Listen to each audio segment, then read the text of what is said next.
নমস্কার বন্ধুরা, আমি অর্চনা চলে এসেছি আজকে নতুন একটা রেসিপি নিয়ে।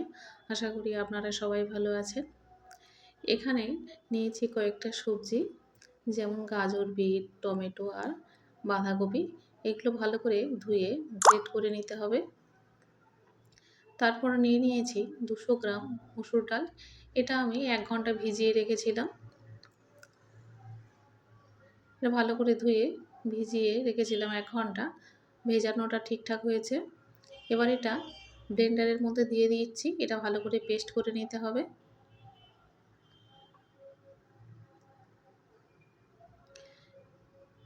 এবার এর মধ্যে দিয়ে দিচ্ছি সামান্য একটু আদা কুচি, আর দেব কাঁচা লঙ্কা, একটা বড় সাইজের কাঁচা লঙ্কা দিয়ে দিচ্ছি। দিয়ে এটা ভালো করে পেস্ট করে নিতে হবে। সামান্য একটু জল দিয়ে দিলাম।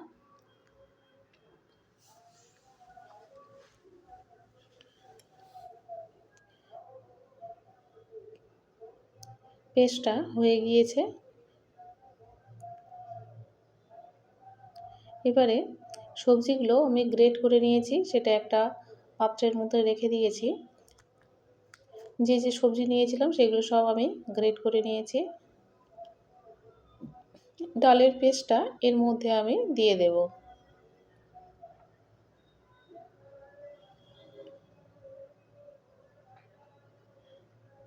পুরো ডালটা এর মধ্যে দিয়ে দিচ্ছি।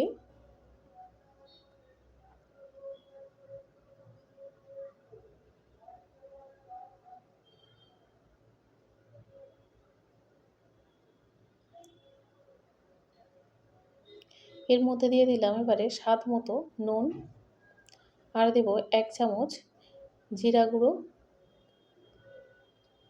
1 চামচ ধনিয়া গুঁড়ো, আর দেব 1 চামচ চাট মশলা, অর্ধেক চামচ মরিচের গুঁড়ো,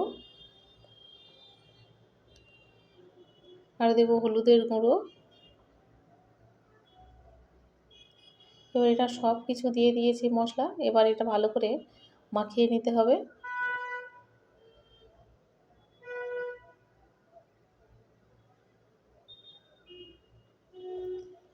আজকে সব সবজি দিয়ে একটা বড়া বানাবো। এটা বিশেষ করে বাচ্চাদের জন্য। বাচ্চারা অনেক রকম সবজি খায় না, তাই সব রকম সবজি দিয়ে একটা বড়া বানাবো। কড়াইতে তেল দিয়েছি, তেলটা বেশ ভালো গরম হয়েও গিয়েছে।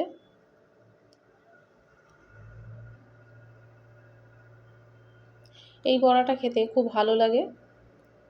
শুধু বাচ্চা কেন, বড়দেরও ভীষণ ভালো লাগবে।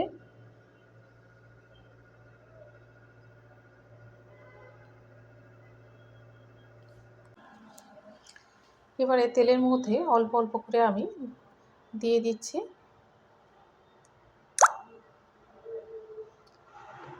এই ধরনের বড়া খেতে ভীষণ ভালো লাগে আর খুব স্বাদ হয়। এর মধ্যে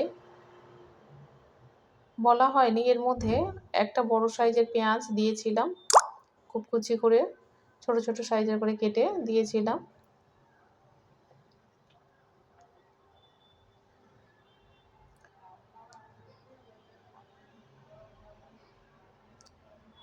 এবার এটা উল্টে দিতে হবে।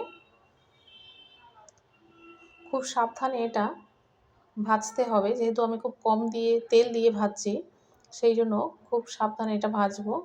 এটা ভীষণ নরম হয়েছে।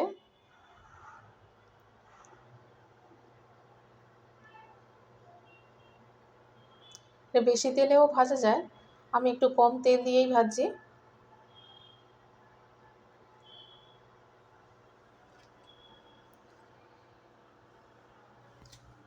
খুব সাবধানে এটা ভাজতে হবে। আস্তে আস্তে তুলে এটা আমি উল্টে দিলাম।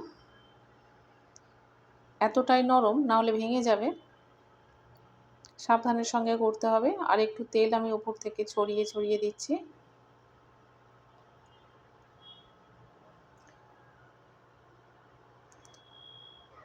এভাবে অল্প তেলেও সুন্দর করে ভাজা যায়।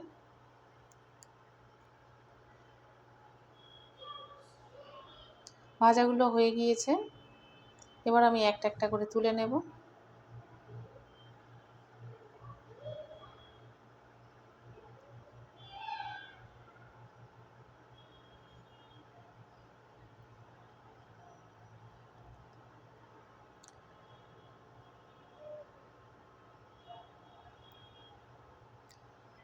এবার আরও একবার দিতে হবে, যেহেতু আমি ওটা অনেকটা বানিয়েছি।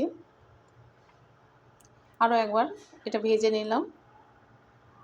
দেখুন বড়াটা কত সুন্দর হয়েছে।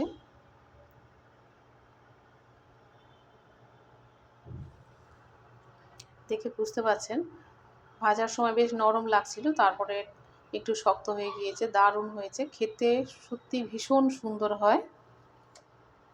রেসিপিটা কেমন হয়েছে আপনারা অবশ্যই করে কমেন্টে জানাবেন। আমি অর্চনা, আপনারা দেখছেন মাইসেলফ দীপ্তেন্দ্র। অবশ্যই করে লাইক, শেয়ার এবং সাবস্ক্রাইব করবেন। দেখা হবে আবার পরের ভিডিওতে।